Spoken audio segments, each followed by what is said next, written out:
Guys നമ്മുടെ ഇത്ര സബ്സ്ക്രൈബേഴ്സിൽ ഒരു 10ഓളം വരുന്ന സബ്സ്ക്രൈബേഴ്സ് എന്നോട് ചോദിച്ചായിരുന്നു, ബ്രോ എങ്ങനെയാ ബ്രോ ഇത്ര ഫാസ്റ്റ് ആയിട്ട് മൂവ്മെന്റ് എടുക്കണേ, ബ്രോയുടെ ഗെയിമിലേക്കൊക്കെ നല്ല സ്പീഡ് ഉണ്ടല്ലോ, അത് എങ്ങനെയാണ് ബ്രോയിനെ കൊണ്ട് അങ്ങനെ സ്പീഡിൽ കളിക്കാൻ പറ്റുന്നതൊക്കെ.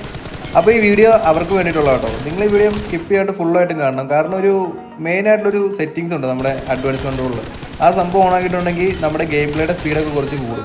ഇൻ ഗെയിമിൽ അഡ്വാൻസ് കൺട്രോളിൽ താഴത്തേക്ക് ഒന്ന് നീക്കി കഴിയുമ്പം അടിയിലായിട്ട് ഹൊറിസോണ്ടൽ സ്വൈപ്പ് ആക്സിലറേഷൻ എന്ന് പറഞ്ഞൊരു കൺട്രോൾ കാണാൻ പറ്റും കഴിയും. അത് പലരുടെയും ഡിസേബിൾ ആയിരിക്കും. അതൊന്ന് എനേബിൾ ആക്കിയിട്ട് ഞാൻ ആദ്യം ഡിസേബിൾ ആക്കിയിട്ട് കഴിഞ്ഞാൽ സ്ക്രീൻ തിരിഞ്ഞിട്ട് സ്പീഡ് കാണിച്ചു തരാം. ഇത് ഈ വീഡിയോ കാണുമ്പോൾ പ്രോപ്പറായിട്ട് അതിൻ്റെ ഡിഫറൻസ് മനസ്സിലായെന്ന് വരില്ല. നിങ്ങൾ ഗെയിമിൽ കയറി ജസ്റ്റ് അത് ഓഫ് ഓൺ ആക്കി കളിച്ച് നോക്കുക. അപ്പോൾ നിങ്ങൾക്ക് രണ്ടും തമ്മിലുള്ള ഡിഫറൻസ് കറക്റ്റായിട്ട് മനസ്സിലാവും.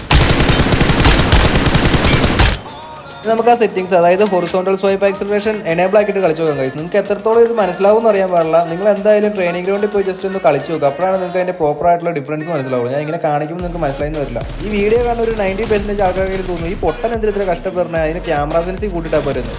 നിങ്ങൾ ക്യാമറ സെൻസി കൂട്ടിയിട്ടിട്ട് ഈ സെറ്റിംഗ്സ് ഓൺ ഓഫ് ആക്കിയിട്ട് കളിച്ച് നോക്കുക. അപ്പോൾ നിങ്ങൾക്ക് മനസ്സിലാവും.